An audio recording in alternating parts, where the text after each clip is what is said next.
डीजेहಳ್ಳಿ केजेहಳ್ಳಿ में जो फसादात हुए, जो कि आज भी बहुत सारे बेगुनाह लोग, बहुत सारे लोग जो है जेल की सड़ाहों के पीछे सड़ रहे हैं, इसकी जिम्मेदारी भी Siddaramaiah. This is ego politics. Ego politics किसकी? सिद्धरामैया साहब की। सिद्धरामैया साहब को हमेशा से जो है जेडीएस देवेगौड़ा साहब जो है कुमारस्वामी साहब की फैमिली से ईगो रहा है। सर, कुछ साल पहले आपने देखा होगा कि जब बीएम फारूक ने राज्यसभा से इलेक्शन लड़ा था, उस वक्त 8 जेडीएस के एमएलए, जिसमें यहाँ के भी मुकामी एमएलए थे, जो क्रॉस वोटिंग करके चले गए थे। अब जो हालात है, कांग्रेस से जेडीएस को जो क्रॉस वोटिंग ही करना है, अगर बीजेपी आसानी से आ जाएगी।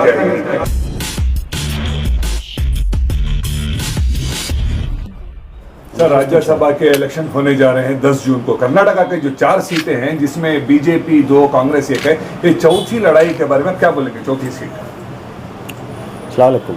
बोलना क्या है, जेडीएस से जो हमारे कैंडिडेट हैं कुपेन रेड्डी साहब, पहले भी एक बार वो मेंबर ऑफ पार्लियामेंट राज्यसभा रह चुके हैं और दूसरी बार कंटेस्ट कर रहे हैं, जिसके चलते कल इलेक्शंस है, तो आज विथड्रॉल डेट है।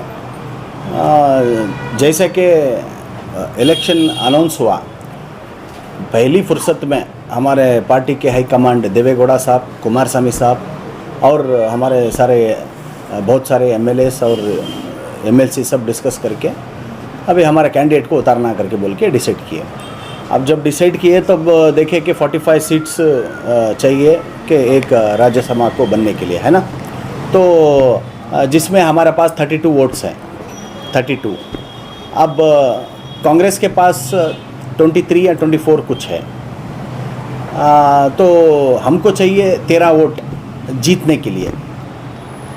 तो इसी आधार पर हमारे पार्टी से कांग्रेस के जो सुप्रीमोस है, राहुल गांधी चाहे क्यों ना हो, सोनिया गांधी चाहे क्यों ना हो, और यहाँ के जो कर्नाटका के इंचार्ज है सुरजेवाला क्यों ना हो, तो ऐसे तमाम इनके जो भी केपीसीसी शायद प्रेसिडेंट भी हो, इन सारों से बात करके डिस्कस करके सुनाकर जेडीएस पार्टी ने, हमारी पार्टी ने कैंडिडेट उतारा था। जैसे ही हमारा कैंडिडेट आया तो कांग्रेस से भी एक कैंडिडेट को उतार दिया गया है, जिसमें क्लियरली मालूम पड़ रहा है कि कांग्रेस के पास सिर्फ 23 वोट्स हैं, 23 या 24 है। तो 23-24 लेकर आप 45 कैसे रीच करोगे? क्लियरली आपको पता चलता है कि यहाँ पर आपकी हार होने वाली है। तो इस वजह से जो है जेडीएस और कांग्रेस मिल कर के काम करेंगे तो बेहतर रहेगा। जेडीएस और कांग्रेस जो है अलायंस कर लेकर इलेक्शन को फेस करेंगे तो लड़ेंगे तो इसमें कामयाबी होगी। सर, अभी 10 मिनट पहले की खबर ये आई है कि केपीसीसी के प्रेसिडेंट डीके शिव कुमार और सीएलपी लीडर सिद्धरामैया ने कुमारस्वामी के ऑफर को ठुकरा दिया है। अब वो खुद मंसूर अली खान को जिताना चाहते हैं। आपको क्या लगता है कि बिना क्रॉस वोटिंग के कैसे चलेगी? ऐसे तो आराम से बीजेपी अपना तीसरा कैंडिडेट भी जिता देगी। नहीं, देखो अभी क्या है, ये ईगो पॉलिटिक्स चल रही है। तो मैं कुछ एग्जाम्पल्स है जो कि आज हमारे स्टेट में हमको फेस करना पड़ रहा है। कुछ एग्जाम्पल्स मैं आपको बताना चाहता हूँ। आज जो कुछ भी परेशानी कर्नाटक के अंदर माइनॉरिटीज़ के ऊपर गुजर रही है, इसका मूला कारण जो है वो सिद्धरामैया साहब है। जैसे कि एनआरसी CAA के वक्त सब लोग को पता है, मंगलुरु में जब गोलीबार हुआ, इसमें एक बेगुनाह नौजवान को शहीद होना पड़ा, उसकी जिम्मेदारी भी सिद्धरामैया ही है। और उसके बाद हिजाब का मामला ले लो, कितने हमारे बच्चे स्टूडेंट्स हिजाब को लेकर जो भी शर्मिंदगी उन्होंने उठानी पड़ी, जो भी परेशानी उठानी पड़ी, जो कि एक बड़ा मॉब जो है एक हमारी बच्ची के ऊपर हमला बोलता है मंडिया में। तो ऐसे बहुत सारे मामलात को फेस करना पड़ा हमारे बच्चियों को। ना के बल्कि सिर्फ ये 3 मसले रहे जिसके चलते इतने सारे परेशानियां हुई। अजान का मामला ले लो, ऐसा कभी भी नहीं हुआ था। फजर की अज़ां को जो है स्किप कर दिया गया है, यानी कि स्पीकर में, लाउड स्पीकर में अलाउड नहीं है। तो ऐसे सारे चीज़ें बन गए हैं।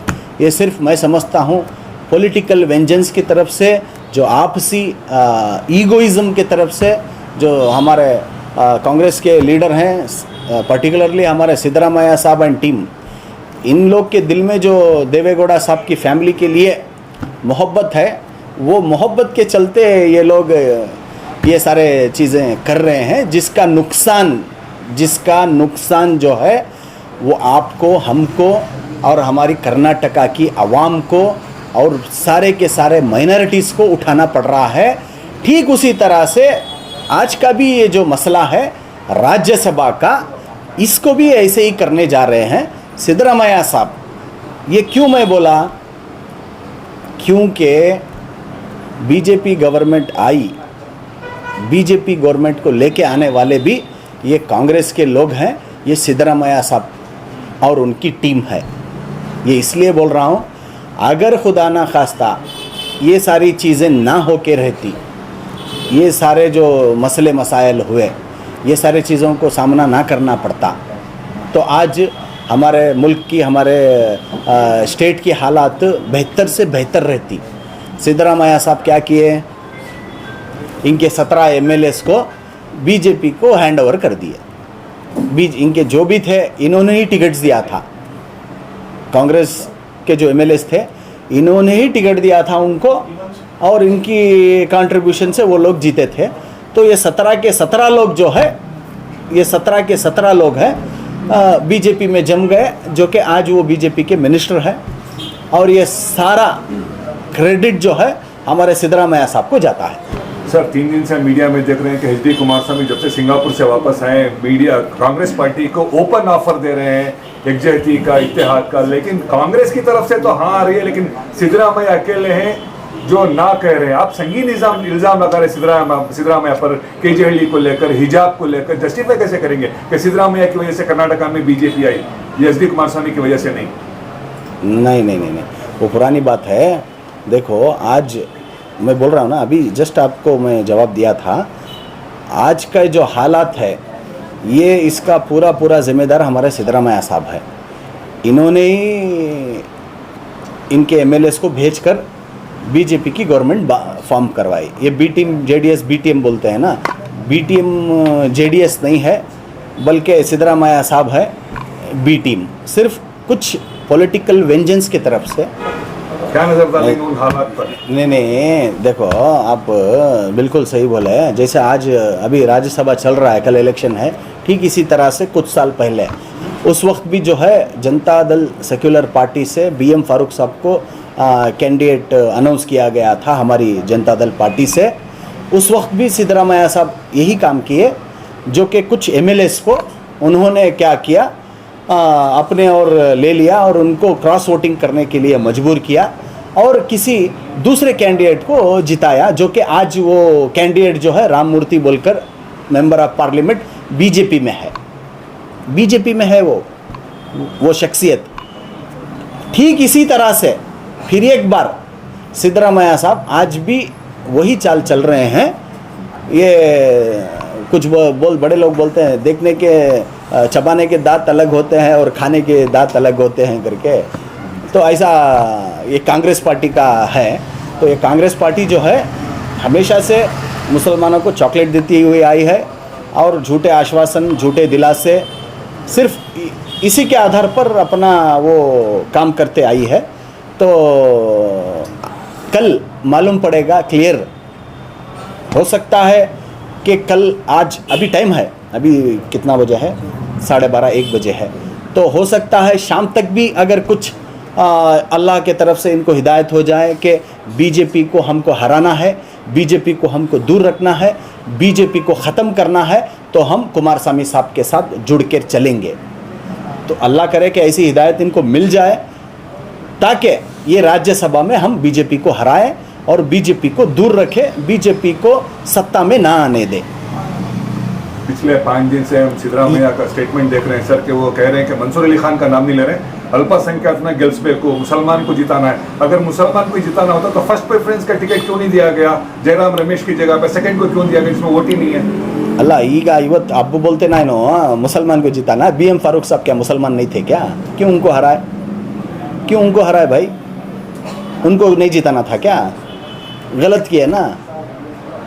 अभी आज का जो इलेक्शन चल रहा है राज्यसभा का मेंबर ऑफ पार्लियामेंट, तो ये इलेक्शन में JDS हम अपनी पार्टी से जो है हमारे सुप्रीमोस सभी कांग्रेस के जो भी बड़े हाई कमांड है, सुप्रीमोस है सुरजीवाला से लेकर आप जो भी सोनिया गांधी जी हो या फिर राहुल गांधी हो, या हर किसी से ये डिस्कस किए हैं कि अपने कैंडिडेट को उतारेंगे। आपके पास मेजॉरिटी नहीं है, किसके पास?